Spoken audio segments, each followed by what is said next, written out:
And good afternoon, ladies and gentlemen. Good afternoon, men and women of goodwill. My name again still remains Onyebuchinwa Ashiburo, be known as a Great Seer or the Sea of the Seer. Ndị be anyị, ụzọ nano, mana ọ ya agbacha. Today, the court in Abuja sat and sentenced Mazi Nnamdi Kanu, a Yoruba court. I must be sincere. A Yoruba court sat today and sentenced Mazi Nnamdi Kanu to life imprisonment. If you have been following me before, today will not be as a surprise to you. I already know. When I was singing to you people, their target is to capture Mazi Simon Ekpa. If they capture Mazi Simon Ekpa, they will pass the judgment. Today, it's audigo glaring clear.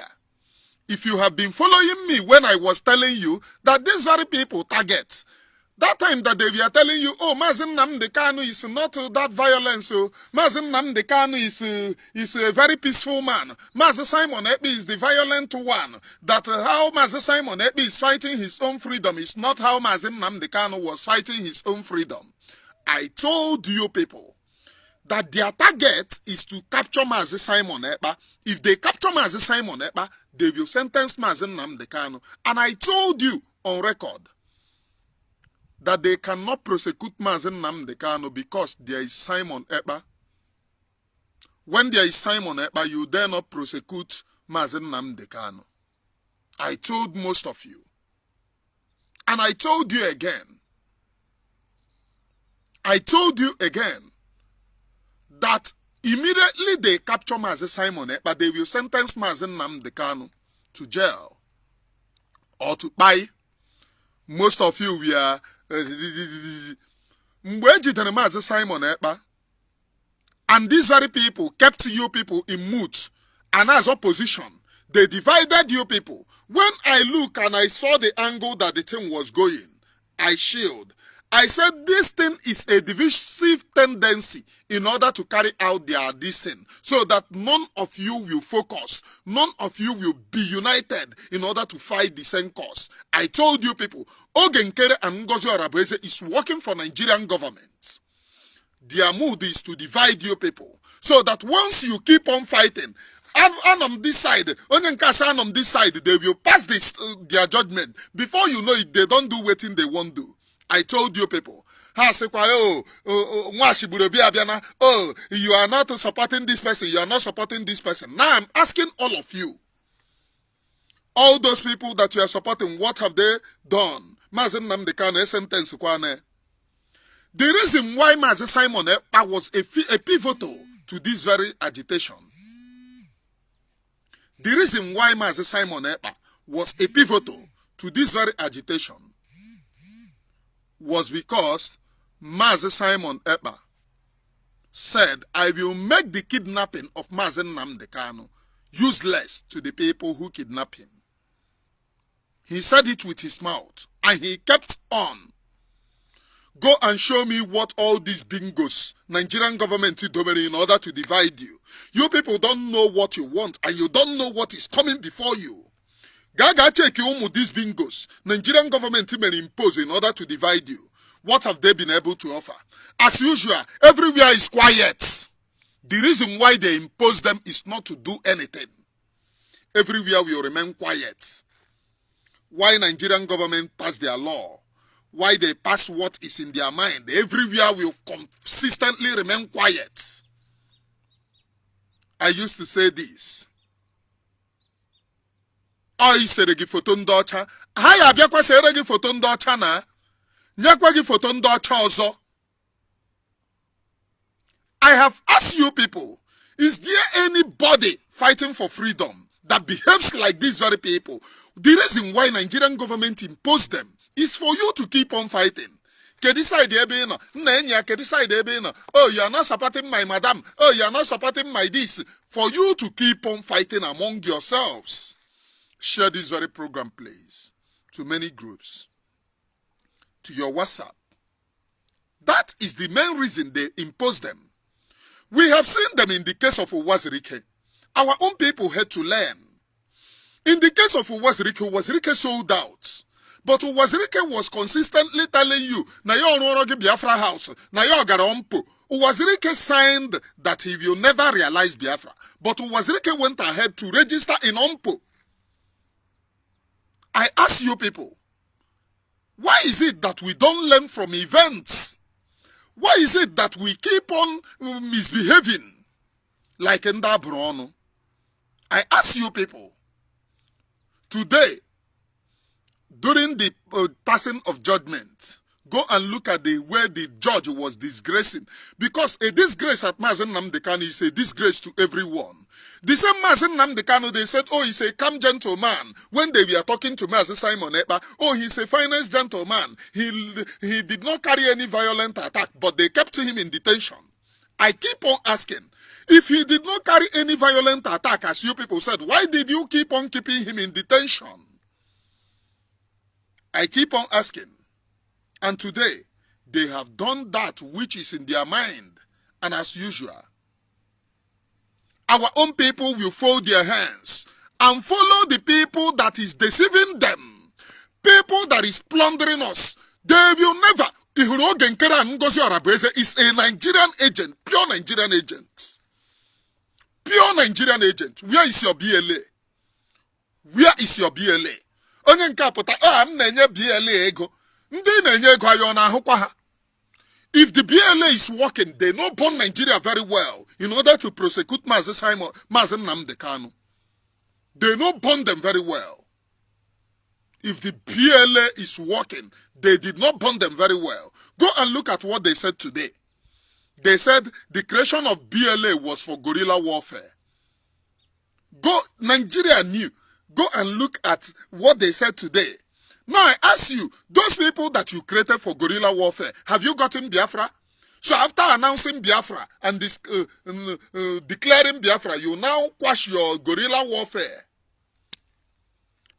Nkere and Ngozi Arabueze is a top Nigerian government agent. Unless you realize this, you know peace. How have you been fighting for your freedom before? And how are you fighting for this very freedom now? I'm asking you. The same way they used Uchechi. Uchechi, Mazi Nnamdi Kanu's wife, was a Nigerian spy to Mazi Nnamdi Kanu. I was telling you people, everybody was misbehaving. Did you see Uchechi anywhere? Till they sentenced Mazi Nnamdi Kanu. You see that you cannot see. Those of you writing rubbish to me, telling me rubbish. Oh, don't call Uchechi. Have you seen Uchechi anywhere? I'm asking those of you. Mazi Nnamdi Kanu kahano ne disgrace rewe. Justice Omotosho, a Yoruba man, let it be on record. A Yoruba man said in violence way that Mazi Nnamdi Kanu, in his usual violence way, it will be on record. And when it starts, they will understand that they were the people bidoro first. A Yoruba man sentenced Mazi Nnamdi Kanu in the name Justice Omotosho. Justice Omotosho. 2 Igbo people were used in order to distract the Biafra people, in order to pass judgment against Mazi Nnamdi Kanu, in the person of Nkere and Ngozi Arabueze. 2 of them were used against Biafrans. Where is the BLA and where is the guerrilla war? The reason why we started this very thing, Mazi Simon Ekpa took up the mantle. He said, I will make that kidnap of Mazi Nnamdi Kanu useless. And throughout all these years, Mazi Nnamdi Kanu was not sentenced. In fact, at a time, they were preaching peace. Oh, Mazi Nnamdi Kanu stands for peace. Nigerian government themselves said Mazi Nnamdi Kanu stands for peace. And I was asking, these very people that is telling you that Mazi Nnamdi Kanu stands for peace, though Mazi Nnamdi Kanu is for peace, but why they are preaching it to you and keeping Mazi Nnamdi Kanu in detention? What is it for? Are we children? Do you think that offer up nishi in order not to know my enemies and those who hated me? I told you people this. And I ask you people, why are they keeping Mazi Nnamdi Kanu and then tell you that, he's a peaceful man. Mazi Simon is not doing it the way it is. All of them, including that one in Ishi Afro, she was there. All of them were against Mazi Simon Ekpa. Did you see them put any danger? Did you see them? Did you see them telling you we no agree? No, nah. They wouldn't tell you that they no go agree. Because they are the perpetrators. Their main plan is to sentence Mazi Nnamdi Kanu. Our people had to learn, and our people had to read the handwriting on the wall. I was reading it, and I was telling you people. One thing that Nigerian government did very fast is putting Nkere and Ngozi Arabueze to you people. Onye nke apụta ya sị gị na ya bụ government nke onye nke asị gị na ya bụ government nke unu na adọ ha nọ na-move forward. Gaga ala anya ihe mere n'Imo State. Achịbatago ndị Fulani. Very soon now they will start operation in Imo State. Fulani people will start operation in Imo State. And as usual, our own people are still dragging. USB forever. Onye nke apụta ya sị gị oge Nkere. You people are not ready for freedom. Una ama ihe a na-akpọ freedom. Unfili na akamu case. You people are not ready for freedom. They support the injustice against Mazi Nnamdi Kanu.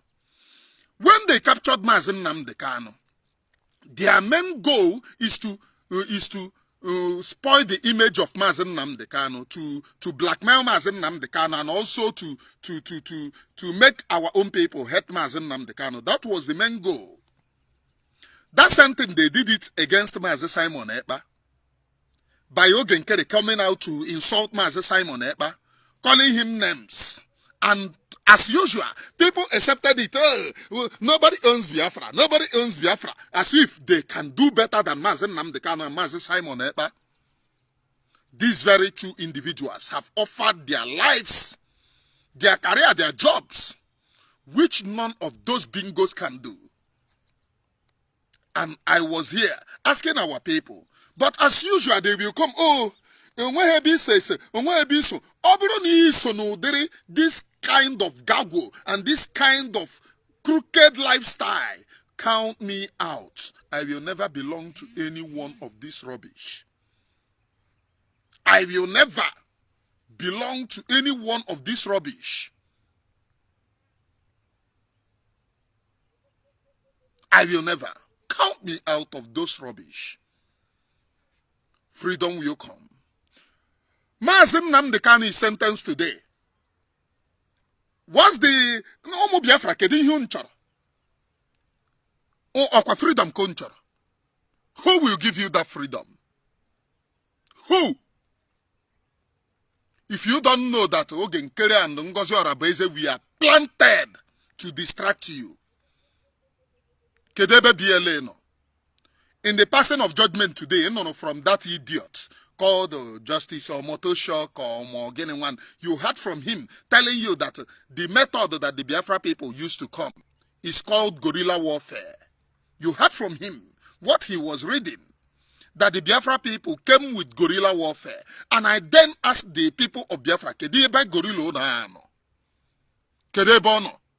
Ihe ya no e belongrim to Nkere. Yes, e belongrim. And na. Imagine people no mgbe Uwazirike na-eme this criminal. Uwazirike having confessed of recent na enyere ya akwụkwọ ya sign on the Obasanjo. So Uwazirike sign na akwụkwọ, but you went ahead to join UMPO. Yet the Nigerian government did not come after you. But you signed with them that you will not pursue Biafra. And the agreement was, if he stops, the people will see that he has betrayed.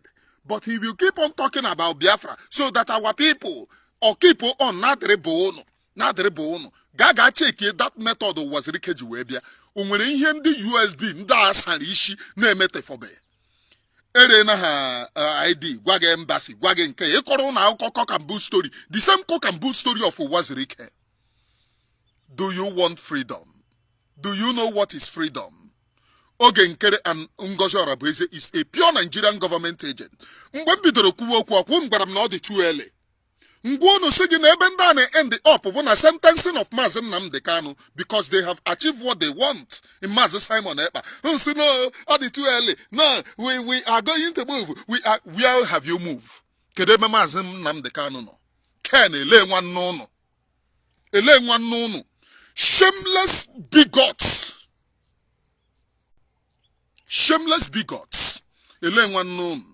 You have offered your brother to sell. Share this very program, please. Share to different platforms. You have offered your brother to sell to slaughterhouse just because of power and ego. What they will come now, a sensible people who are on the freedom, what they're supposed to do is it not action, but wait and see what they will give you. They may call emergency today or tomorrow. What they will come and tell you that is that this and that and this, you will never see any action. All these things they have sat down, conclude the fate of Mazi Nnamdi Kanu with all of them. They are Nigerian agents. They should prove me wrong. All of them should prove me wrong. If they are not Nigerian agents, they should prove me wrong. What runs in our vein is betrayal.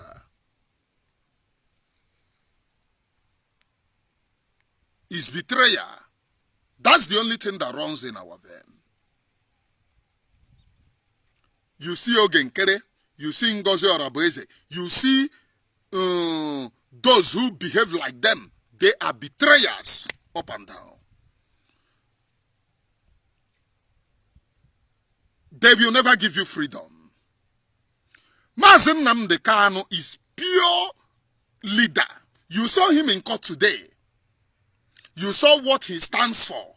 Standing very strong. Telling you that you cannot jail me. Thinking that people that he align with are outside the fighting. Kanu te betray. Nke ana akpọ nwunye ebuzi semi akuna ka ọ na-agba. Onwe onye ọbụla mere ihe a, any governor ya nyaghe ya. Nga na-anyagherebe. Onye nyagide ọ na-anyaghe kuma ndị bụ abamogate men. I then know that na nwezi ihe fọrọ. Then we that are standing, betray na Mazi Nnamdi Kanu may impose two criminals, Oge Nkere and Ngozi Arabueze. They will never. Ya na akọrọ no aja. Where is the action? Those of you biara na agwa m, oh, it is too early. It is too early. No yeme nke ame nke ọzọ. Kedu ihe unu megoro? O nwere otu onye n'ime ha nke bịara ebe a bịa comment aram. Oh, you are the most betrayer. You are supporting Oge Nkere. Show me where I supported Oge Nkere. Nyemu eben supported Oge Nkere. When I fought back, I fought to CRC. I fought to Biafra Republic government in exile. Ngozi Arabueze is a #1 Nigerian government agent with Oge Nkere. Where sensible people, ndị na-achọrọ freedom, ndị nọ in the line of freedom, they should, ị ga-ahụ they sign now. Nigerian government, ọ bụrụ na ha na-achọ freedom, ọ bụrụ na o nwere onye n'ime ha na-achọ freedom, Nigerian government amụ ha ọfụma sentence Mazi Nnamdi Kanu, they no bomb them well. When they started telling you people that, oh, everywhere the East is scam, I was telling you on this very platform that they are about to do that which is in their mind because they are their #1 goal. Somebody say you never called CRC. Is there any CRC? Is CRC existing? Is CRC existing? All of them, both Oge Nkere. Why I don't mention them is that they have a few members. But both Oge Nkere, Ngozi Arabueze, the CRC is not in existence. Why I said they are not in existence is because they don't control anybody. The people that controls our people are the people that I know, that I can talk to. Oge Nkere and Ngozi Arabueze, they are government agent. Mark my word. Government agent. Mark my word. Government agent. CRC do not control anybody. Had it been they have control over people, I will say, oh, CRC, what have they done? Okun say, oh, we are on the line. I declare a Biafra. On Yabiano. Okwam bito no nsem na odi too early. Odi too early no yemen ko Yabia Brunishi. I told you people, I have been in this very freedom. Mbo na freedom bidoro nwewe grow over. I dey know. Mbo na bidoro koba akọ mama Ngozi na ndi yard. I dey know. Ihe a na-akọrọ nva akọ mama Ngozi na ndi yard. That is the reason why the zoo Nigerian government ji we nwe opi. We pass that kind of crooked judgment that they pass today. That is the reason why Haji we obi. Pass aya. Pass the judgment. All of you don't want to check your inner mind. They don't want to check your inner mind. All of you evil. You don't want to check your inner mind.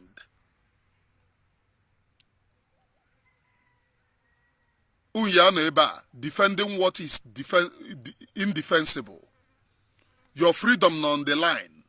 In a neighbor na kuinyo. Iya neighbor kuinyo to eternity. Bet me.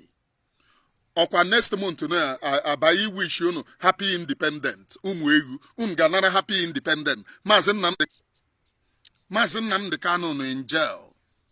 Go nana happy independent. Then onye nke agwa gị na ya na-ese photo with ndị ọcha. Uwazirike, when Uwazirike sold out, he equally snapped picture with a lot of ndị ọcha. Uwazirike gosigidere picture, gosigide picture when onye ọcha na-ete o megidere ga ompo you okwun ma ihe of ompo unrecognized nations in the world. Obrun Uwazirike make a confession recently how he signed under Obasanjo. Agunu no yekwe no Uwazirike an agent of Nigeria. That sentence when here na eme mene n'ihu kompete n'azụ a na-asụ n'ishi. Ọ bụrụ na ihe onye na-achọ Biafra onye ama. Mgbe Mazi Nnamdi Kanu na-achọ Biafra. O nwere onye n'ime unu. Mazi Nnamdi Kanu bịara bịagwa. Oh, I'm looking for Biafra. I'm looking for Biafra. O nwere onye n'ime unu ọ bịara bịagwa. The answer is no. O nwere ihe na-eme ebe a. Ndị be oge Nkere na ndị be Ngozi unite ana in order to fight me. Hey, I am a man of peace. I create an unity here. I create an unity. But na ma eche mmaso no na alụ ọgụ. Na oge Nkere ndị be oge Nkere na ndị be Ngozi na alụ ọgụ. Na onwe ha onye na-ekwe ibe ya. Onye nke nọrọ n'igbu shishu men on the ground. Ijue ya sị gị they are working with oge Nkere. So your people can unite. Then why did you go and buy men on the ground for working with these very people or working with these very people? Do you see? Because when I am here telling you the truth, you don't want to listen. Most of you. But should I stop what I'm doing because some of your people are confused? The answer is no. Mental toughness remains the key. Of which my name still remains. That's my name. Let it ring bell you. Mgbe m bidoro. I say, oh, all the too early. Where are the things that you people are doing? Where? A sentence na Mazi Nnamdi Kanu. You go reach all of you people. Ndị Fulani ọkwa ekpote na ha n'Imo State. As usual, ndị nke sị gị na ha na-achọ Biafra, there is no action. Onye na-enye unu akụkọ. Every week eweta very good akụkọ. Exactly the kind of akụkọ Uwazirike. Ọ dị ka ndị na-edere ha this syllabus of Nigerian government. Maka akụkọ ha na-abụbụ ụdịrị akụkọ a ndị ụbọ Uwazirike na-akọ mgbe a. A na-akọ na-ele ha. Ha na-akọ ọnụ ha na-atọ. Nsị mba na ndị nke abụ tafururu mpụ. All the same akụkọ ka a na-akọrọ nda. Do you think that I care? I do not care. I don't care. I have come for freedom. Mental toughness remains the key. Mental toughness remains the key. Mentally, I'm strong. Onwekwe onye nhụrụ ihu ya. Onweghị onye nhụrụ ihu ya. Mentally, I am strong in this very freedom. This very freedom, Yabia. It must come, not because of what you do. Next month, or when they don't happy independent. Then Mazi Nnamdi Kanu, onye do Mazi Nnamdi Kanu is in detention. They will shamelessly tell you people, happy independent, how they declared Biafra in Finland, and unu niile na live in Biafra land. E betray na Mazi Nnamdi Kanu, betray Mazi Simon Ekpa. Sabo no di you people. Ndi no unhu ya, but do to gini, e create go partisan politics no boro. Do you think that I look at the only thing na over Biafra? I don't look at partisan politics, and you can never buy my conscience. You can never buy my conscience. Hey, make partisan politics are room not bali, you made a room or not balance, and go to hell. This conscience, it is a gift from God. Nobody can buy it. Not even you. You cannot buy that conscience. At the end of the day, this very freedom, Yabia. But let it be known, now we are our own enemy. BLA suppose rain and 24 hours. Over na BLA na by now, they will never jail Mazi Nnamdi Kanu. Why is it that they never try him since? The judge in Oreba Anako, the complainant in his usual violent way, Mazi Nnamdi Kanu go never violent way. Saturday, shameless people got to kwan ego. To one ego to betrayers. To one ego to backstabbers. But ebrozu onye ọzọ n'isi ọ dịka ebu ukwu. Injustice against Mazi Nnamdi Kanu, against Mazi Simon Ekpa is injustice to all Biafrans. And at the end of the day, this very freedom, Obiachana na Mezu. This particular freedom, Hayaya Akataka, Oyabiana Mezu. Because Elohim have determined that freedom will come. Life imprisonment. To Mazi Nnamdi Kanu. Very, very pitiable. Very, very pitiable. Apotasege. We are USB. Nkasege. Have debug Nkere. Ehona I said a photo with Ndacha. Yeah. Tauni. Chineke Bonoku. Didn't say photo with Ndacha. Bingos. Ekwensu Brown. USB. Ndebag Nkere sege. CRC. Ogenke APM. Anako au kondi nwuram. Ogo au kondi mother yana bia ko in 21st century. Action zero. Freedom zero. Gaga le people of Amazonia. How many years have they fought for their own freedom? Anybody that can believe in that guerrilla war. Achukata iheba asimba nkana walk. Mba kai happy ya chovozo. Very confused souls. You people are very, very confused and shameless. Apo no ndi bunza. Bupum neke, bupu norie, bupu na afo, bupu na nkwo.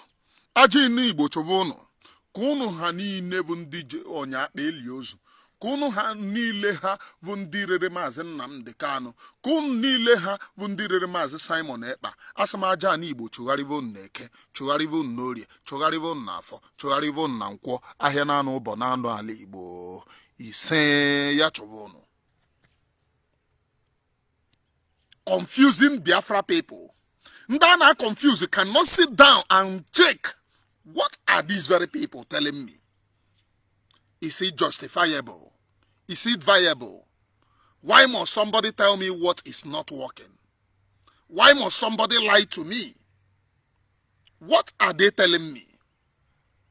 Is this the way to go for my freedom? They have never sit down once and ask themselves this very question, this very vital question. Is this the way for me to get my own freedom? They cannot sit down and ask themselves that question. They prefer to be deceiving themselves. I am able-bodied man. I am able-bodied man. I'm able-bodied man. Geza. It is very, very pitiable. Hey! Our own people is unbelievable. It's unbelievable. Unbelievable. But we are here. Life imprisonment to Mazi Nnamdi Kanu. What are these very people going to tell you on Saturday? Okwasum to 500 million. Ejanunon Biafra headquarter. Ebe sentenced the leader to 5 years to life imprisonment. Then ndin cause us again when independent. In the same Biafra, where you have no military, Nigerian military taken over. Mazi Nnamdi Kanu were a disgrace area na courts. And all of you are watching it. Unsemba na ihe unu na-eme freedom. Ọ bụrụ na brain gị rere ga to psychiatric ga ṅụọ ọgwụ ndara. Because what I can see is that many of our people with a psychiatric problem, they have failed to treat themselves. The psychiatric chenche name ha.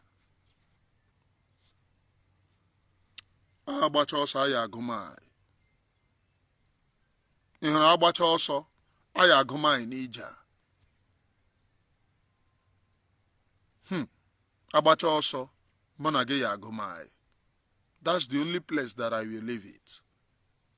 But this particular freedom, Obia Chana Tijara, the reason Oye Jiabia, because Elohim have determined. And I'm speaking to the young, vibrant people. Mazi Nnamdi Kanu and Mazi Simon is not the only people that we have. If you have something to offer in Biafra, volunteer yourselves and work for the betterment of Biafra.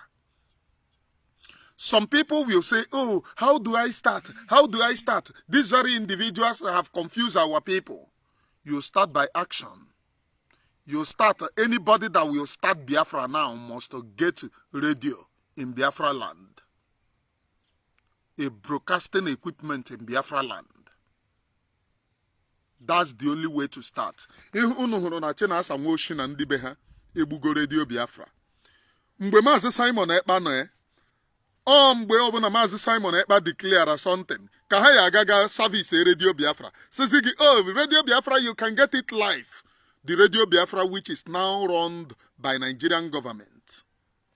Benjamin Mmadebugu sacrificed Mazi Nnamdi Kanu. He was a spy against Mazi Nnamdi Kanu because of the courts. Their judgment, he sacrificed Mazi Nnamdi Kanu. But let it be known that Benjamin Mmadebugu was a commander of Eastern Security Network. Onye nwetere egbe na biya, a prosecute here. Onye na-enweteghị egbe n'aka, ka a prosecute to life imprisonment.